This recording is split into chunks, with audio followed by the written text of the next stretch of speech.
What up, world? It's your boy Flobito. What's up, Flobo? Episode number... Man, I can't keep count. Usually I look at my little screen, my computer or my laptop or my phone, obviously, and I was trying to see what number I'm up to, but I totally forgot. So it's 100 and something. It's Wednesday, so it's an odd number. As you can tell, I'm outside today. I dropped the car off at Pep Boys because one of my tires has been pretty lame with maintaining air pressure. So while it's being fixed, I figure I'd chat with you.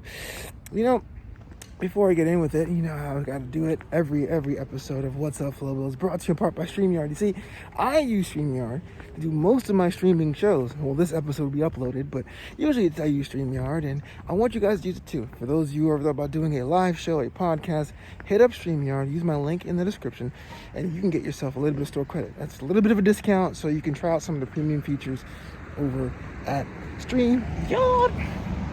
So I'm in Los Angeles right now. I'm in a neighborhood, I think it's called Cheviot Hills, or basically where Motor Avenue hits Pico. That's where the Fox studio was.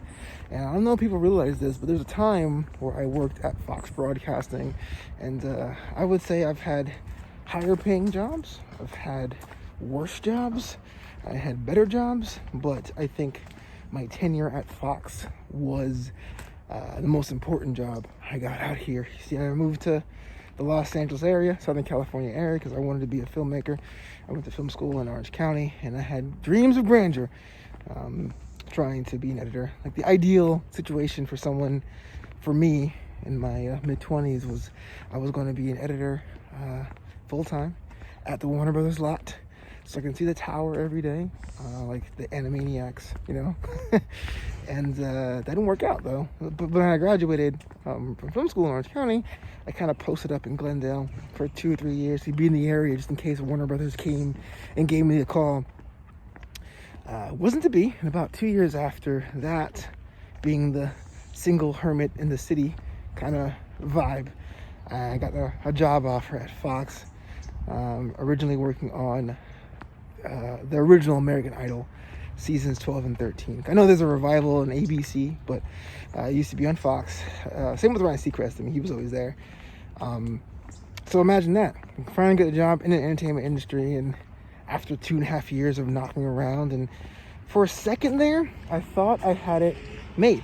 I thought this was it. I thought that I finally, hard work paid off, 2.5 years of struggle, and I became a member of the Fox family, sort of.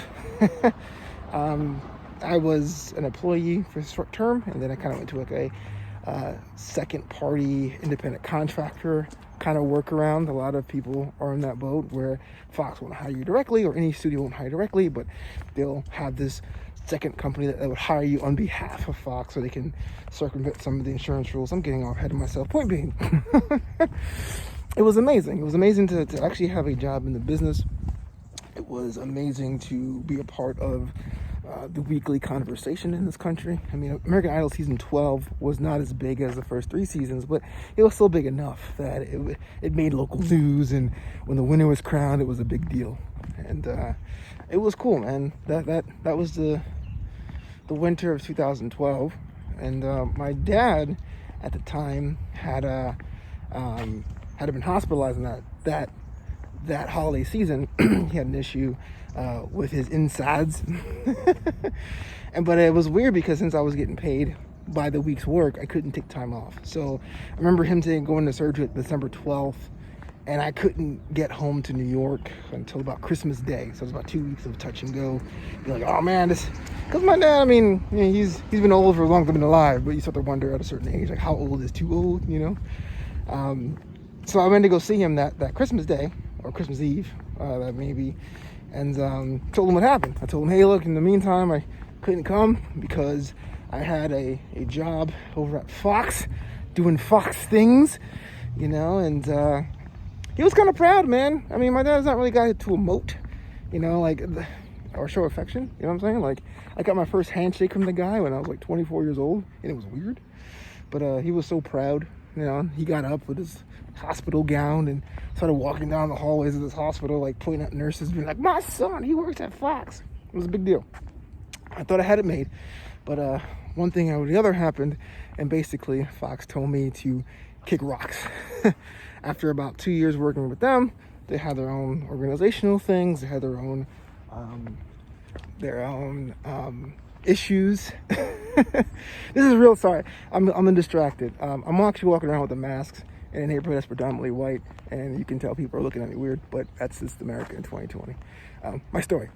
So after being let go from Fox, it was kind of like, damn, I thought I made it. I thought I had it. I thought I made it. I thought everything was totally the world's burrito, the world's oyster, and it didn't work out that way. And that was kind of the darkest time of my life, because I came out here to work in the business, and as soon as I thought I clawed myself on, it kicked me off, and I thought it was pretty much over with. And two big things came from that.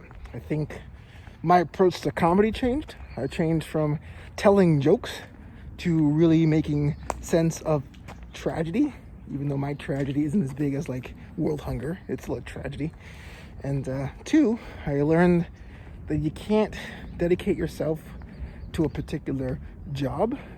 You can dedicate yourself to your work, and you should always do that. But you can't associate yourself and be like, I am a Googler, or I am Team Fox, or I am a member of Tesla. Now, are there any hard feelings? No. If Fox came back with a sackload of money, I would totally go back. I would totally sell out. But yeah, I learned very two important lessons that way, and it's kind of cool. Those flashes and memories get to be in my head every time I drive by, and it happens multiple times. But now that I'm like kind of in this neighborhood for an extended period of time, try to want to walk towards the main road before someone calls the cops on me for just existing out here. I just want to share that with story with you, because it really molded the LA version of good old Flobito. So until Friday, do the thing. Hit up flobo.com, flobito.com, FLOBITO.com, and use our promo code at StreamYard for a discount. I'm out. Talk to you later.